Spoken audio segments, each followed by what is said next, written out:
supporting him to get him into the session. So I think we could probably comfortably make a start, Rob. Okay, excellent. Thank you, Catherine, and hello and good afternoon and welcome everybody.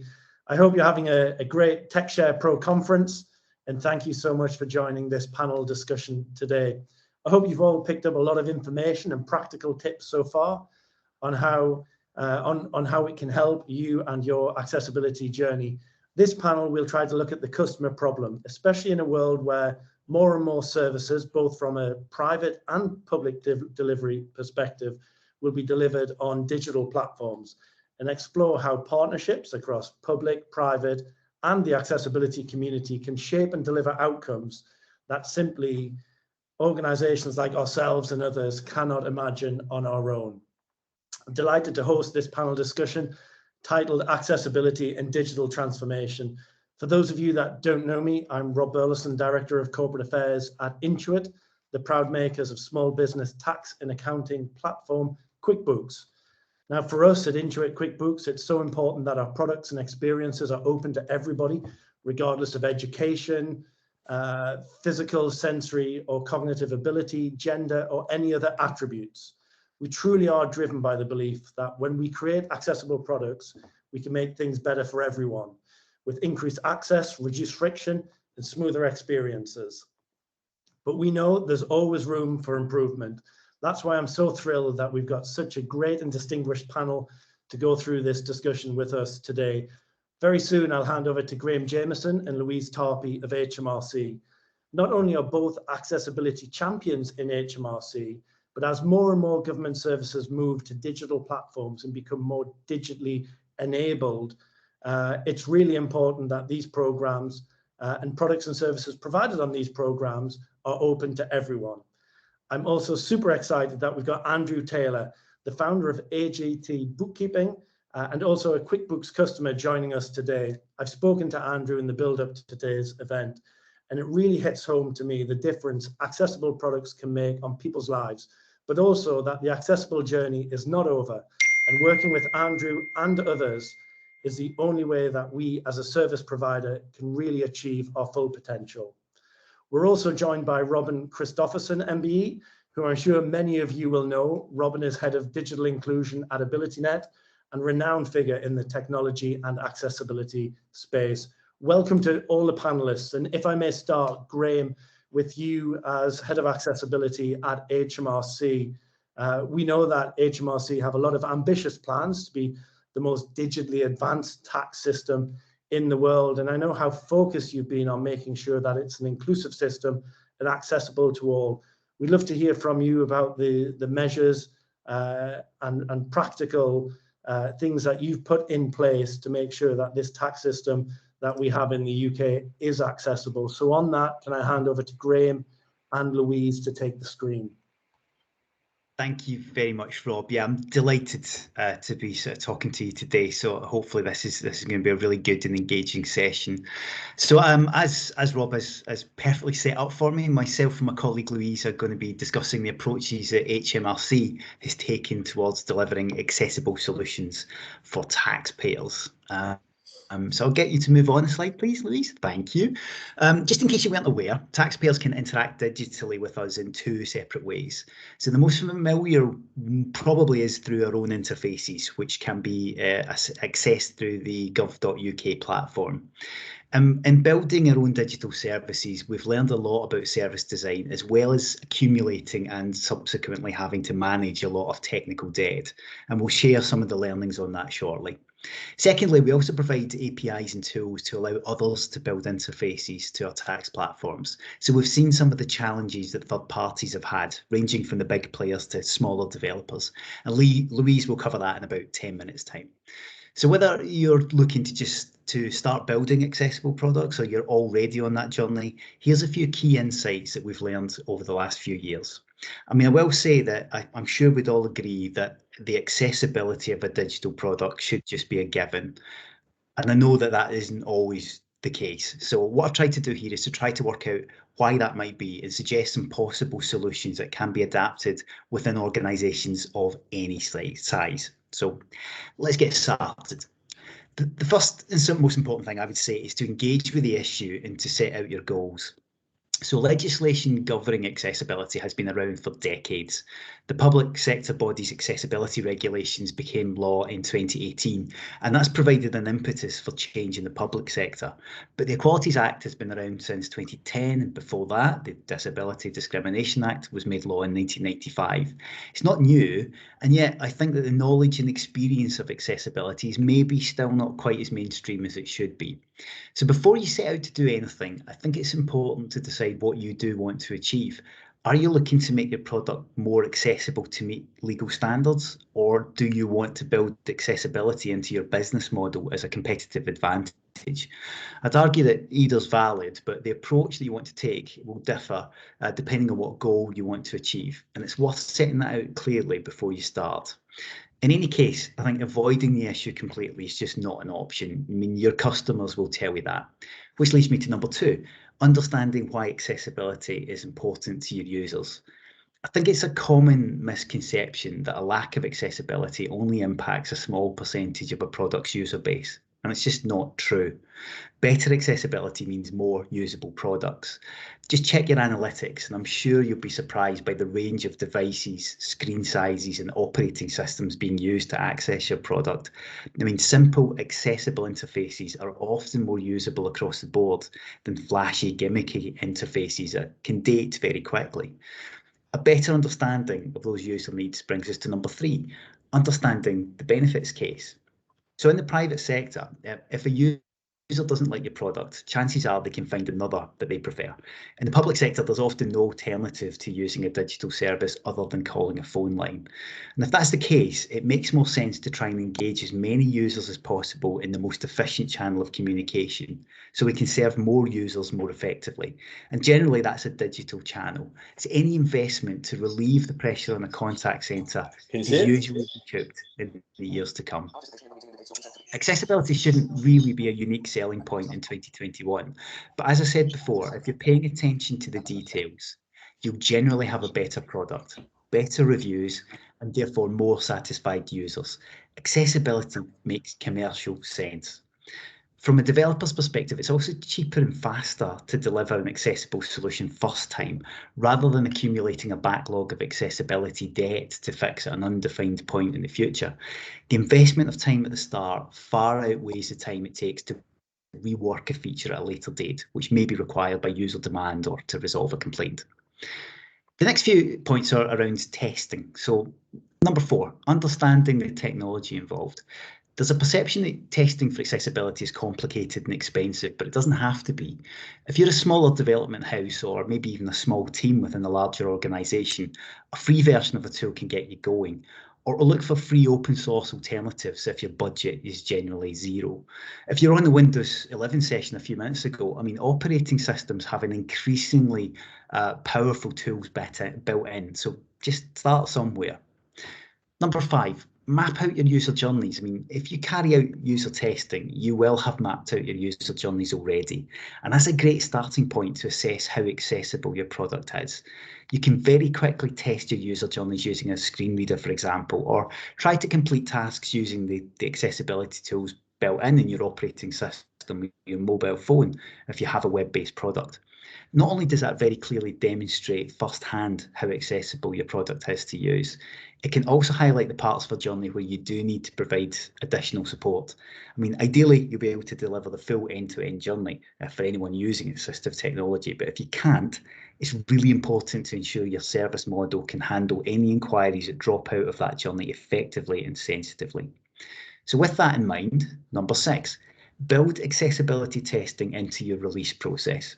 So in my experience, the most successful way to deliver inclusive products is to build accessibility into your normal release cycle, test in the same way as you would do for functionality or security or performance.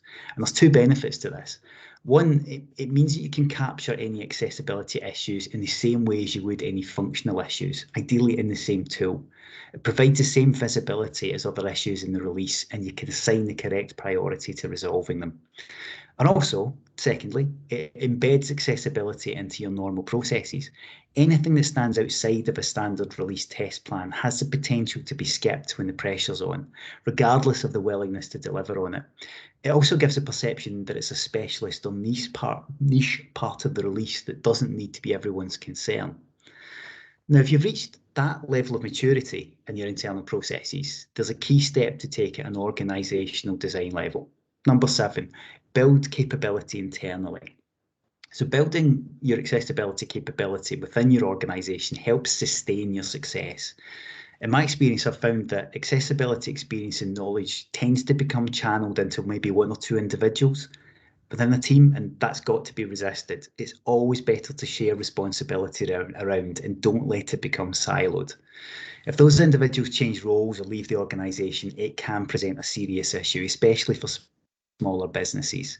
Technology changes more regularly than legislation, so it needs to be every developer's responsibility to keep themselves up to date.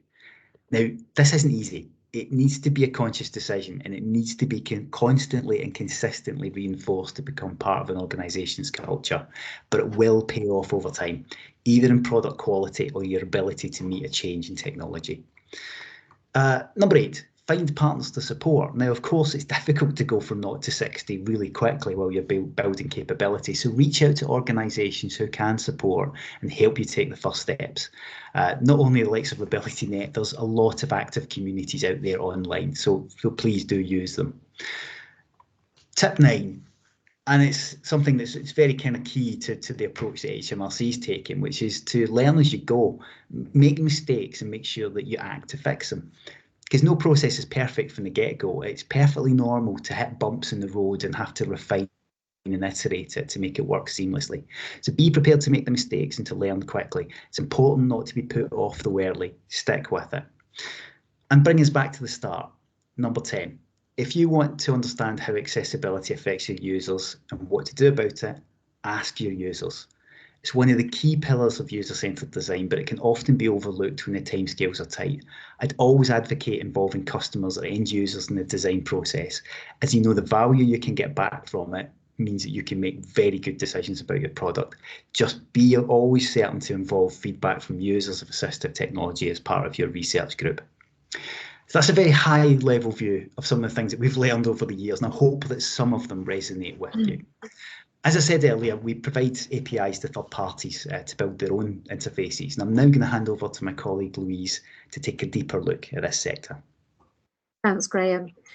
As Graham says, we work with the likes of QuickBooks, Xero, Sage, all of the developers actually in the VAT space. We've got around 500 developers that we interact with. And what my teams do, I'm head of external software integration, and what my teams do is help those third parties build their products, get them into the marketplace, make sure that they meet HMRC standards. And one of those standards is accessibility. And it's been a bit of a mixed bag, and we've had a 20-year relationship with the software industry, and accessibility, certainly when we started working with the industry, wasn't such a hot topic as it is now, and it probably always should have been, if I'm honest. It might surprise you to know that we already receive 85% of tax submissions via third-party software. And you've probably heard of Making Tax Digital. That's our flagship programme. We delivered MTD for VAT over the last couple of years, and Making Tax Digital for self-assessment is just around the corner.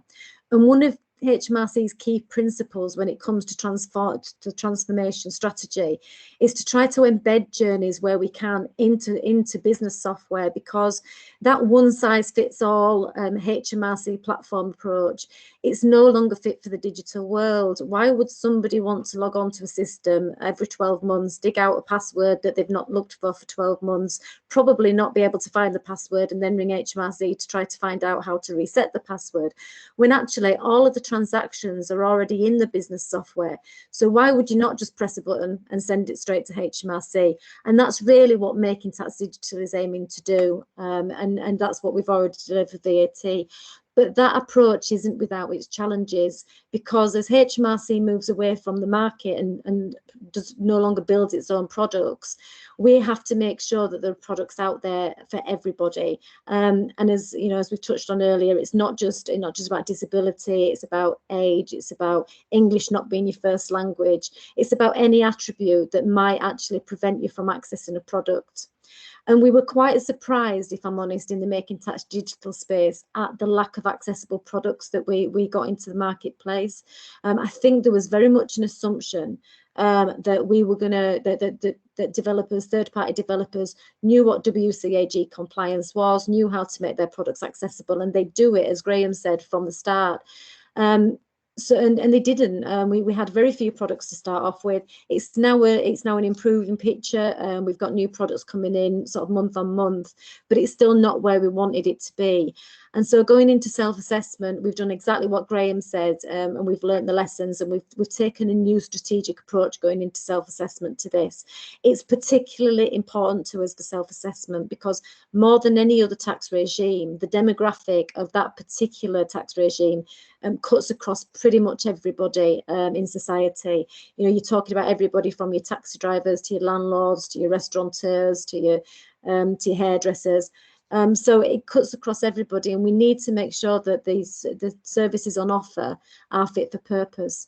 So what we've been doing is we've worked really closely with the software industry to achieve this cultural shift, really, which is what we needed to try to explain why they need to do this.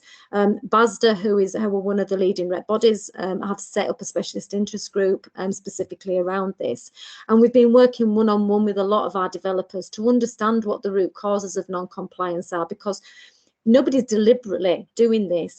And what we found is it comes down to a lack of understanding, a lack of expertise, not being aware that this is actually a legal requirement. And then there is a cohort of older, clunky products that will be very difficult and very expensive to make accessible. And that's why HMRC has very much taken the carrot rather than the stick approach to this. We really want developers to voluntarily come with us on this journey. We don't want to start sort of getting the stick out and say you must do it. So we're encouraging for self-assessment for developers to start from the beginning, consider accessibility from inception, and exactly as Graham says, consider it all the way through that delivery process, so that when we get to the point that we get things into the market, we already have a large number of accessible self-assessment products, and we're not then retrospectively having to work with developers, because it is a really painful process trying to retrospectively update products that are already out there in the marketplace. We've tightened our onboarding processes. So what we're going to do going forwards is require developers to declare their WCAG status up front. We won't, as I say, we are more carrot than stick, so we're not going to insist that they're WCAG compliant at this point in time. But what that enables us to do is, firstly, we will know who is, so we'll be able to put them on our software, what we call our software choices page on gov.uk. That's where people can go to find a product that meets their needs. And then we're working with Graham's team to help provide some support and guidance to those developers that aren't quite there yet, that need that little bit of help in terms of how they get started. And I think, again, as Graham says, that's one of the hardest things. A lot of developers just don't really know where to start on this. And the other thing that we're trying to do is work with developers to provide them with those user insights and that clear business case. Because one of the big questions that certainly when we started doing this, we were asked over and over again by developers, well, what's the business case? How do I convince my board members and my CEOs to invest in accessible products? And we do that really by showing them what the business case is. And going back to Graham's point about understanding user needs, this slide really is adapting is for self-assessment specifically, but we could adapt this. You can adapt this to any delivery that you're doing in terms of, you know, you take the attributes of the general population, work out how many users you've got, and you will find that you do have users with those attributes. There's no way you haven't. So if we look at the eligible self-employed population that we will be coming into Making Tax Digital in the next couple of years, that potentially means that we will have 840,000 adults with disabilities. This one always shocks me, probably more than any other, but 1.26 million of those individuals are likely to have below average English and math skills. 420,000 could be neurodiverse, 756,000 over 65s, 189,000 colourblind, and 336,000 English not their first language. That last one is actually really crucial when it comes to filling in official documentation, because the research shows that somebody may be really confident when they're speaking conversational English, but when it comes to filling in documents, official documents, there's that reticence there in terms of, am I doing it right? Because English isn't my first language. Have I understood it? Have I understood this correctly? And if we combine that vision of user needs and understand our user needs with the business case, it's really hard not to have a compelling argument to go to your investors with. And there are really three key drivers. And I've done this slide really, and this is why I wanted the slide, because anybody who's really struggling with trying to convince your investors, then try to apply these principles, and it's really difficult for them to argue against it. So clearly we have the moral drivers. Everybody thinks this is a fantastic thing to do. Nobody's ever going to argue that it's not fantastic to give everybody an equal experience, that you're going to be an advocate for diversity inclusion, you're going to unlock the potential of those individuals with accessible needs.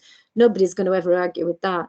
But there are the really important legal drivers. You should be complying with the Equality Act 2010, and it really surprises me that, in this day and age, there are so many developers that don't understand that this is a legal requirement. By doing this, you are complying with the requirements. You're also complying with the Accessibility Regulation 2018, which at the moment only applied to public sector. But what I would say about that is nobody knows what the future holds. And certainly with our developers, if you think about what their role is, they are performing a function essentially on behalf of HMRC because they're sending tax returns in for a customer. So, who knows what the future holds? It could well be that that requirement is extended to third-party software. So build your product accessibly up front, and then you're future-proofing the product against that. And crucially, you're avoiding legal action. And the UK is not quite as litigious as the USA, but certainly in the USA between 2019 and 2020, they saw a 20% increase in lawsuits for non-WCAG compliance. So quite often where the USA leads, the UK will follow. So again, by doing this, you're protecting yourself from the future.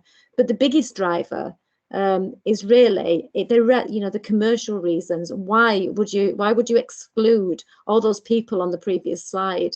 It certainly makes no sense, and many individuals will fall into multiple of those categories as well. So it's that old question, there's no such thing as a normal user. Everybody is going to have some sort of accessible need at some point in their life. So by building an accessible product, you're building it for the broadest demographic. And you're also reducing the number of resource-intensive exceptions. And this one's a really important one, I think, to HMRC, because we always used to work on this thing called the 80-20 rule, where if it worked for 80% of the people, then the other 20% of the people, we could sort them out manually or, with a phone call. But actually, in my experience, I was previously a business analyst, 20% of your users can cause 80% of your problems. And as we saw on that previous slide, for self-assessment, 20% is 800,000 individuals, and nobody wants 800,000 exceptions. So let's get that 80% down to 95%, 98%. So you're only, you're building the product for as many people as possible. And that then enables you to capture those untapped markets. And also on the flip side of that, you're breeding loyalty, because as we age, obviously we get more accessible needs. I've got arthritis in my fingers, your hearing goes, your eyesight goes, your mobility is affected. If your product can adapt with those changing circumstances, then there's absolutely no reason for anybody to leave your product and go elsewhere. And similarly, you can adapt to situational needs, and this is something we're seeing. Situational needs: somebody on a train, somebody in a coffee shop.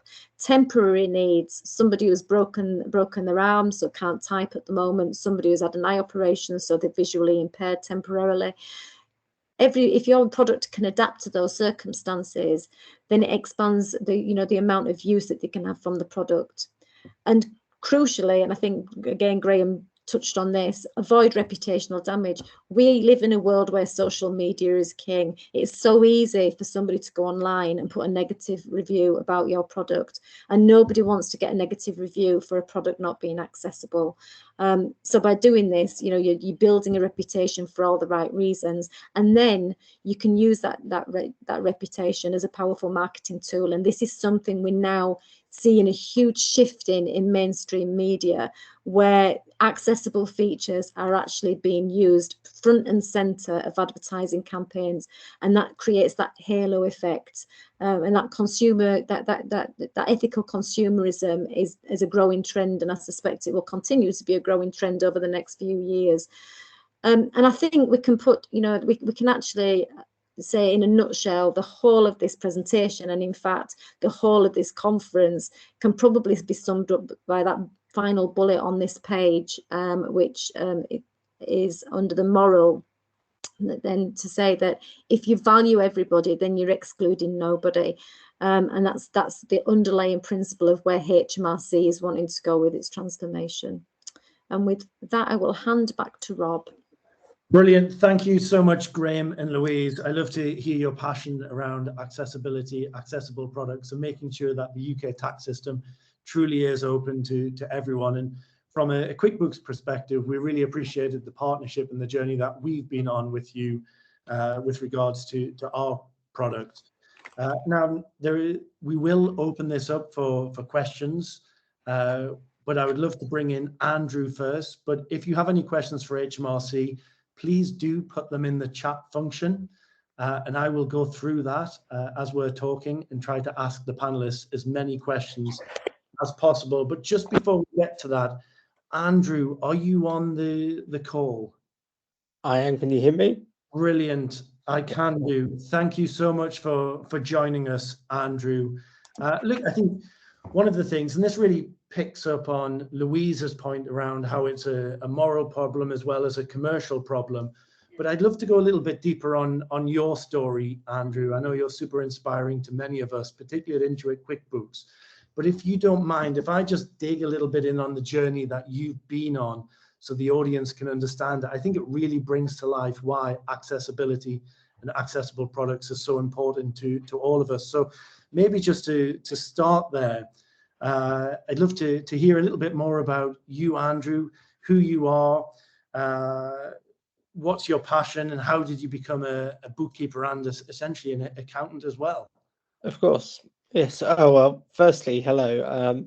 I'm a white 35-year-old male. I've got dark short hair and a beard, for those people that need to know. I came out of university when I was 21 with a degree in economics. Whilst I was at university, I was diagnosed with a brain tumor. And to begin with, it didn't affect me that much. And I was able to go into an accountancy practice and begin to train as a chartered accountant. Now, 7 years ago, the brain tumor, without me knowing, grew so much that it blocked my optic nerve. And in the space of 24 hours, I went completely blind. Now, when I went blind, I felt there was nothing I could do. Obviously, I couldn't go back to the accountancy practice. It was all very much on computers that weren't accessible, writing on forms to send into the revenue. Nothing was accessible at that time, and I sort of didn't think there was anything else I could do. I was just sat at home doing nothing, and it was purely by chance that I found that Apple and their products were completely accessible. And then when I started looking into software to try and start my own bookkeeping business after being rejected by so many interviews, I found that it was Intuit QuickBooks that was, at that time, the only accessible form of software that I could use.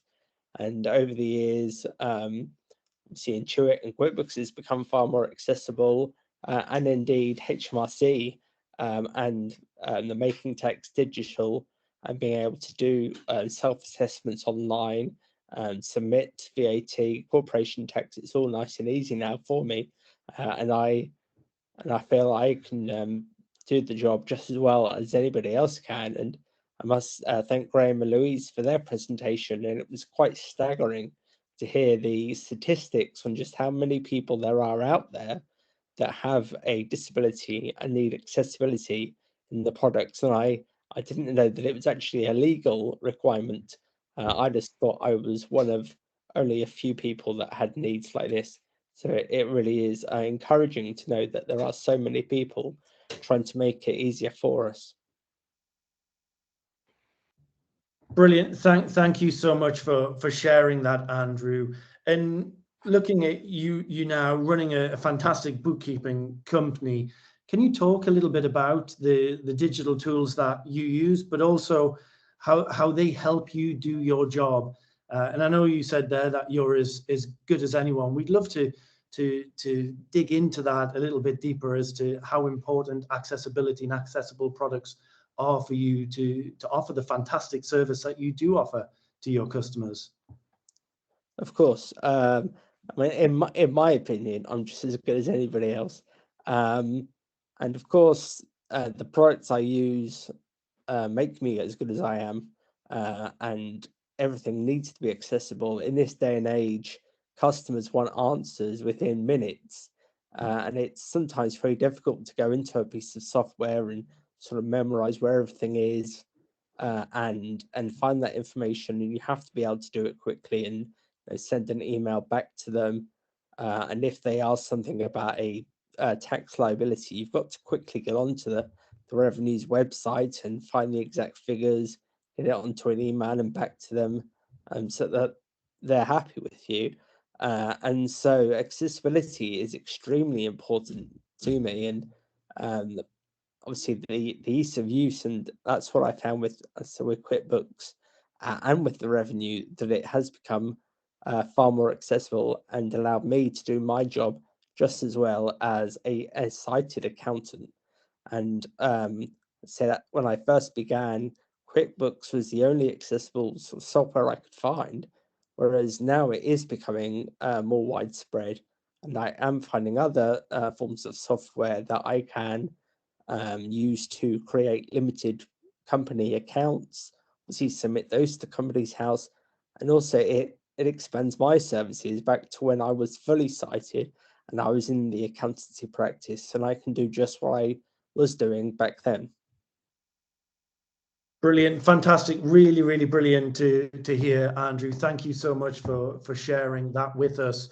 So look, I'd love to open this up to the audience now for questions. Please do put them in the chat function, or if easier, I suspect I can see your hand if you do raise it. Maybe I can kick off the questions and bring Robin in as well. Robin, I think one of the questions that we've actually got in that chat bar already is what tools and resources are available outside of conferences like TechShare Pro? And I know that AbilityNet's maturity model approach is very significant. I'd love to hear a little bit more about that.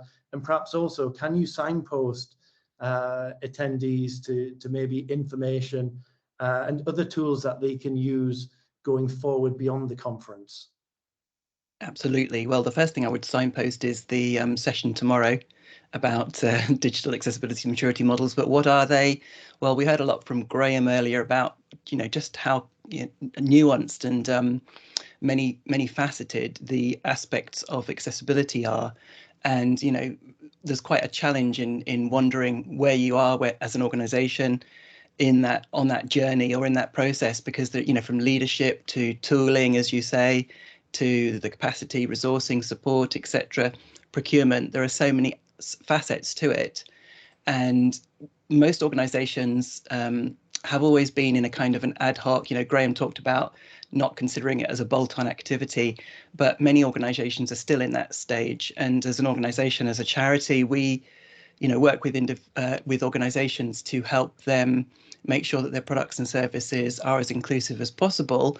But we would actually like to get to a point where we're not needed at all, because, internalizing that expertise, shifting left, we all have heard about that, considering how to make sure that your products and services are inclusive right from the beginning, from sort of diverse personas, would be a fantastic tool for an organization to consider using. Obviously, the component libraries, etc., that they build their products from.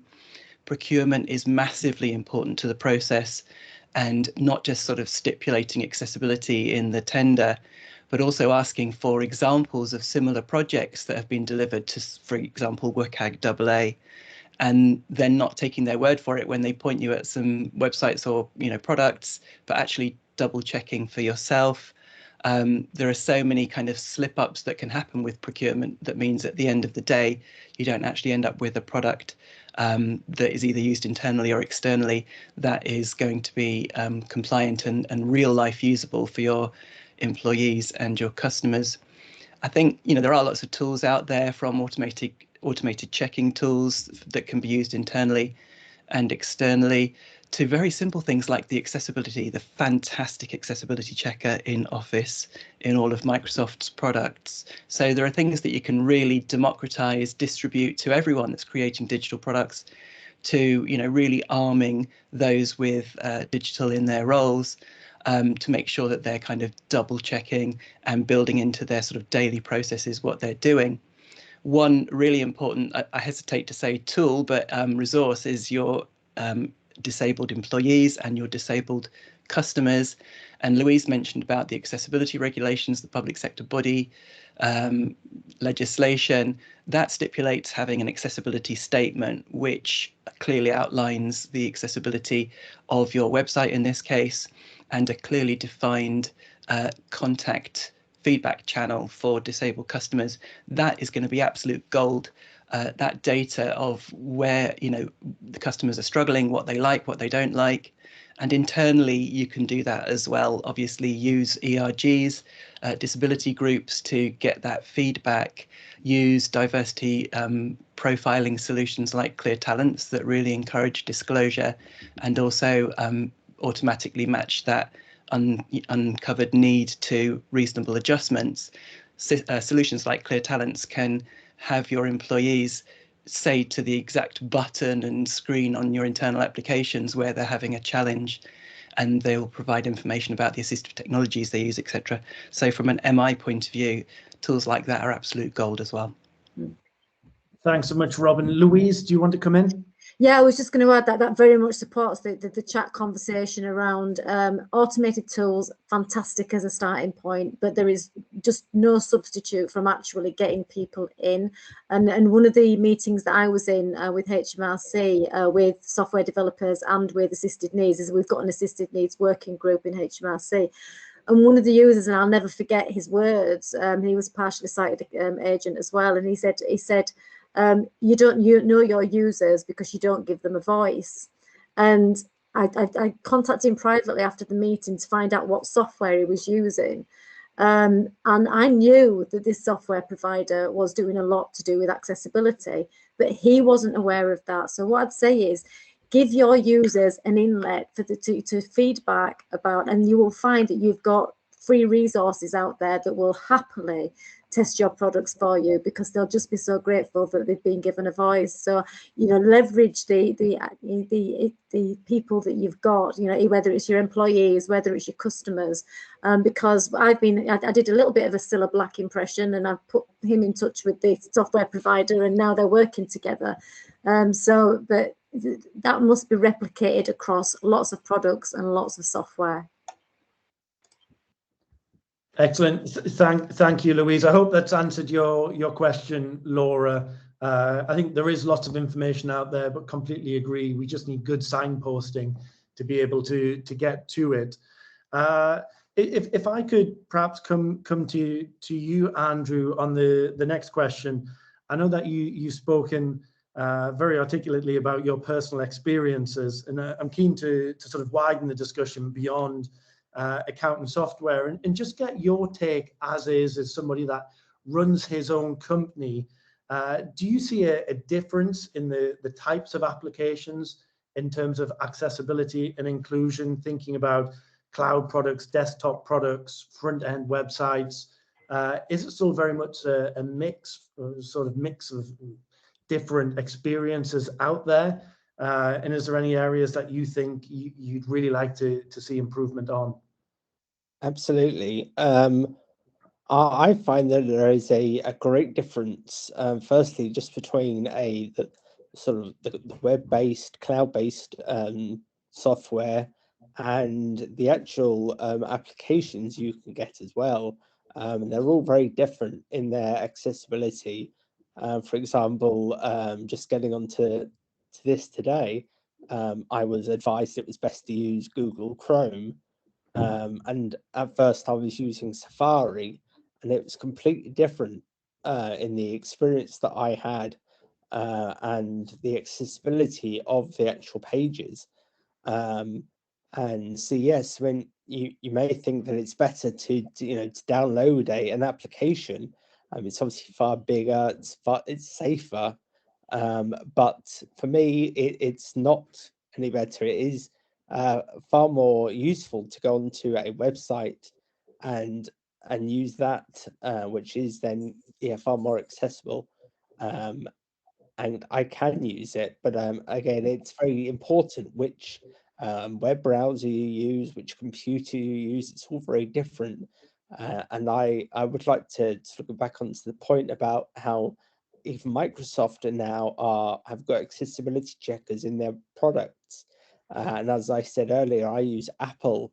And when I first became blind, sort of Microsoft and Apple weren't sort of using each other at all. Obviously, they have their rivalry, and that's understandable. But as my 7 years of blindness have gone on, Microsoft has combined with Apple, and I can now use Microsoft products on my computer. And so it is very important to be able to use these products and to continue running my business every day. Yeah, brilliant. Thank you so much. I think this leads us on to the next question as well, which maybe I can direct to HMRC. Graham, Louise, please come in. But I think it's a broad question in terms of, well, how do we drive up engagement on accessibility? We've heard about the commercial reality, the morals, and also the legal need to be involved. What can be further done to engage organizations to make sure that they have a robust, accessible process in place? So I think that there's an element of support that we can pull in. So I think that, as Andrew's just mentioned, I think that the world has moved on significantly, even in the last few years. If you're looking at the amount of tools that are built into operating systems or devices now, it's maybe not particularly obvious, because it just does happen incrementally over time. But actually, if you take a step back and realise that the tools and resources are actually there, there's a lot of information out there. So organisations like AbilityNet, but even just a Google search will lead a lot of information there that sometimes can be quite hard to digest. So I think from a perspective about HMRC providing support to third parties, looking at trying to do something around consolidating a lot of the information and providing some guidance on what steps to take first, some pragmatic sort of practical advice on just taking the first step. Because I think that, I'm looking at some of the comments in the chat, and I would agree with it. It does kind of, it does resonate with my own experience of working in the private sector and the public sector, that sometimes taking that first step is the hardest. Engaging with the issue is the hardest thing, because it's big and it's complicated and it's frightening for a small company that sometimes feels, well, I don't really want to make a half step and get caught out and end up kind of in a social media sort of firestorm. I want to be able to do it properly. Therefore, I don't have the resource. I'm just not going to engage with it at all and just hope it's not going to be an issue for me.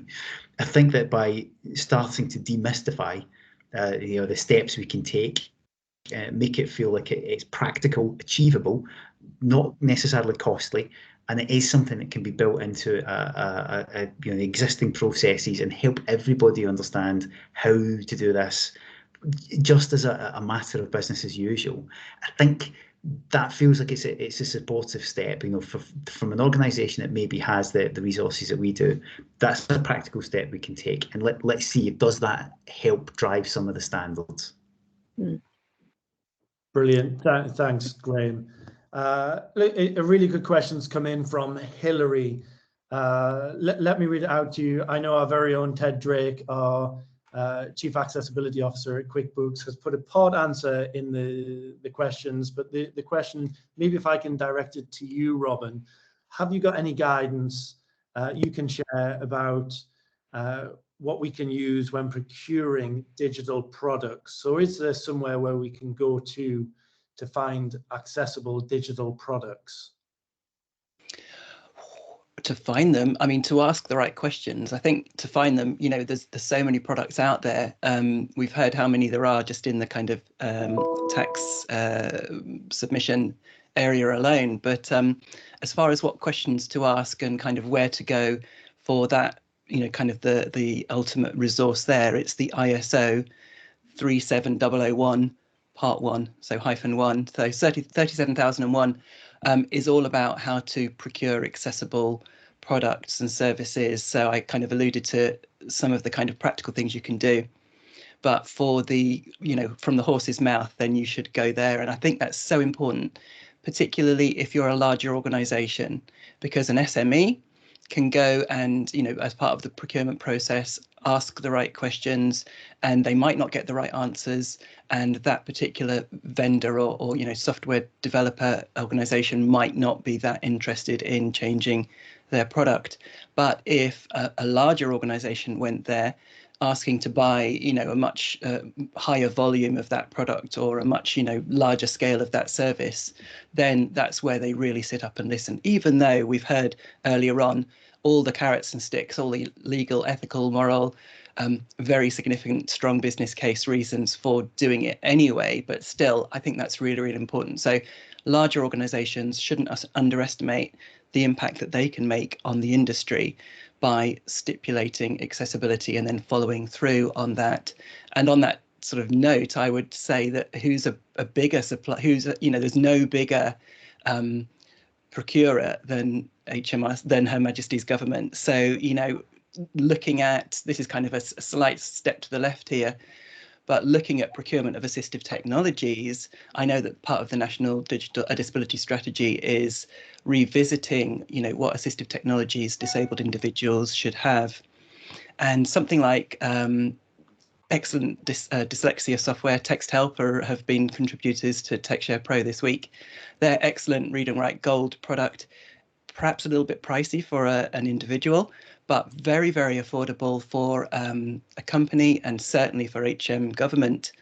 And think about the economy of scale of that organisation when they're procuring for the 6 million people with dyslexia, and think about how that can convert those people into investing in their futures, helping them, you know, perform better in education, get into the workplace, be able to do their self-assessment returns and provide tax for HMRC. So, you know, we should invest in our disabled individuals as well.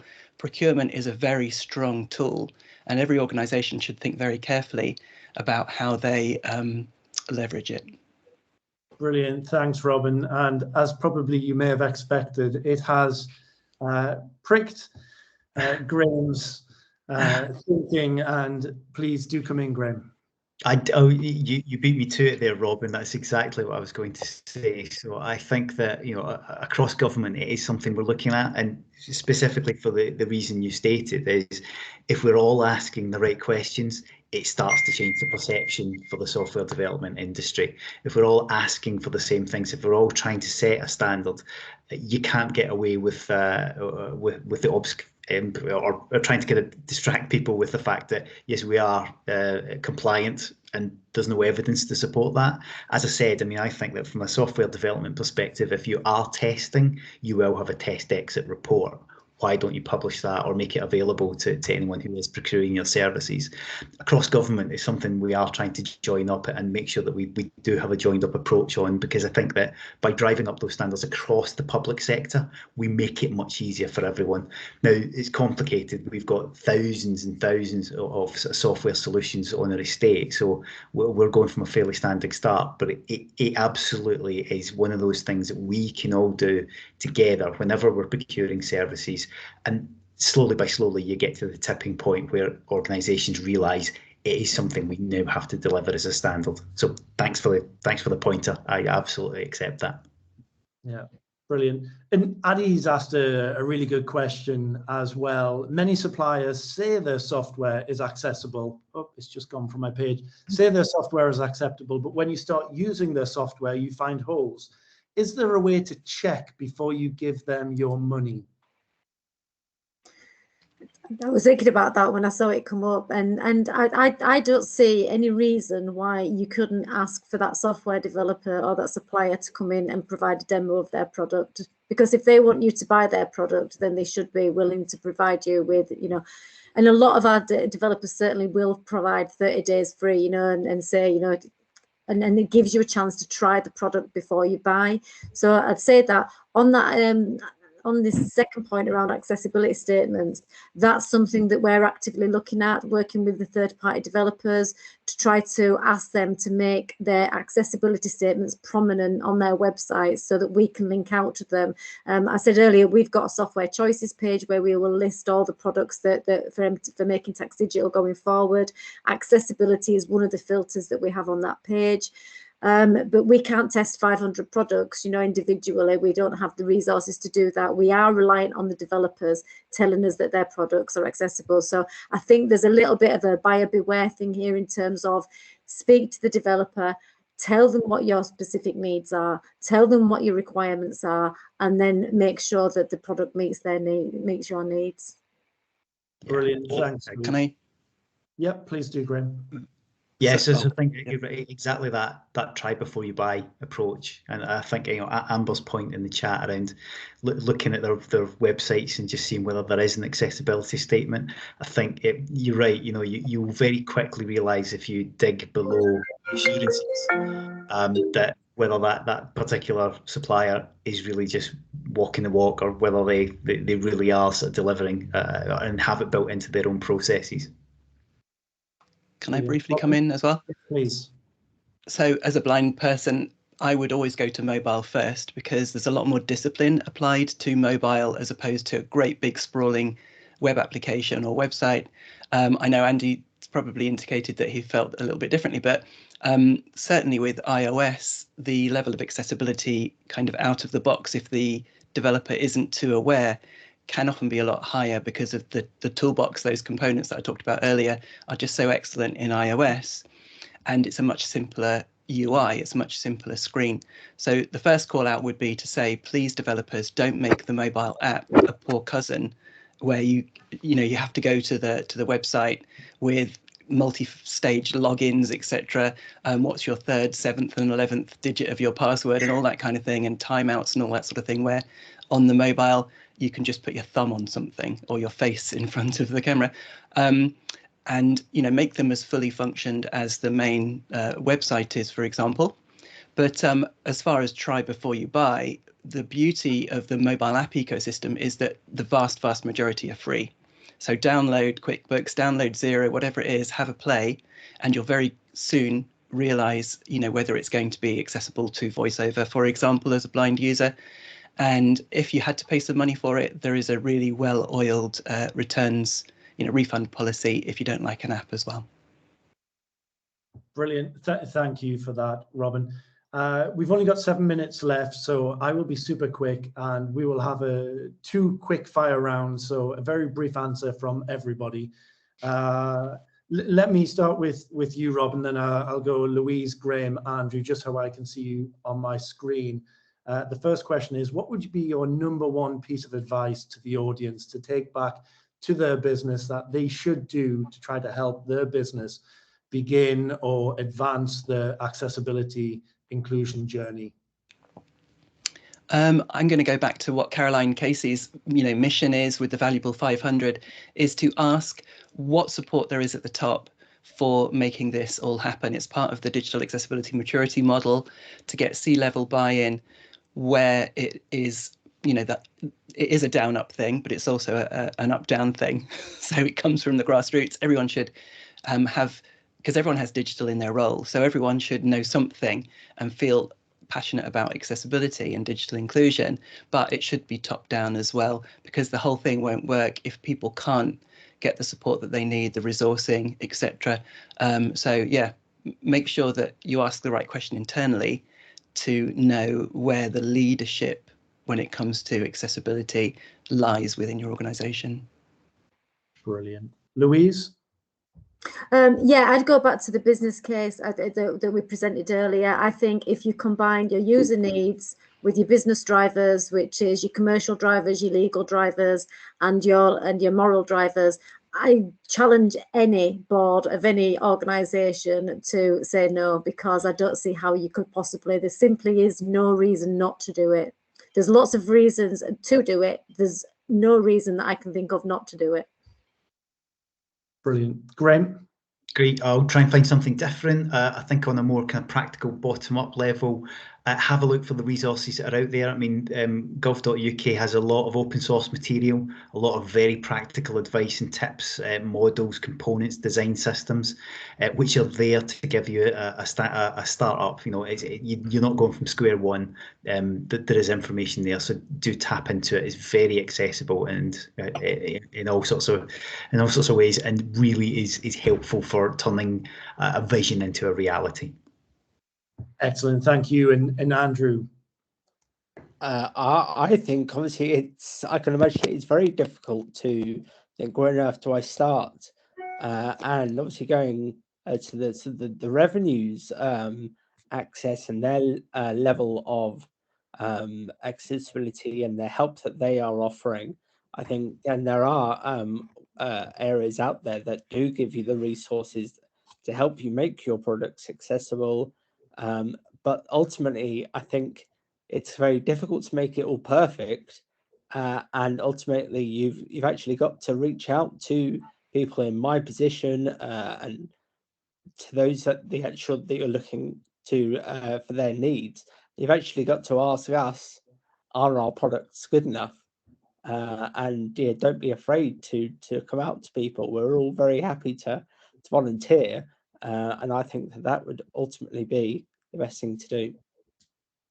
Brilliant, fantastic, brilliant advice, Andrew. So I think what we've got there is make sure that we have C-level or executive buy-in to your accessibility program, but then also make sure that you're feeding the voice of customer and listening to your customers' needs in your development processes, so that you're capturing a product that is fit for everybody and includes everyone. Look, I'm super conscious of time. I think it's probably best if we wrap up now, but can I say thank you to our panelists, HMRC, Graham, Louise, Robin, and our fantastic customer, Andrew, for being so open, transparent, and giving your expert insights into many of the challenges that I know a lot of the audience and ourselves at Intuit face going forward. I think this is something that is certainly gathering more attention, definitely gathering more interest, and we very much look forward to working with everybody, both in the audience and on this panel, as we go forward. Thank you, everybody, and I hope you have a really fantastic rest of TechShare Pro conference. Have a great day and look forward to talking to you soon. Bye. Thanks, everyone. Bye. Bye. Thank you. Bye. Thank you. Thank you. Bye.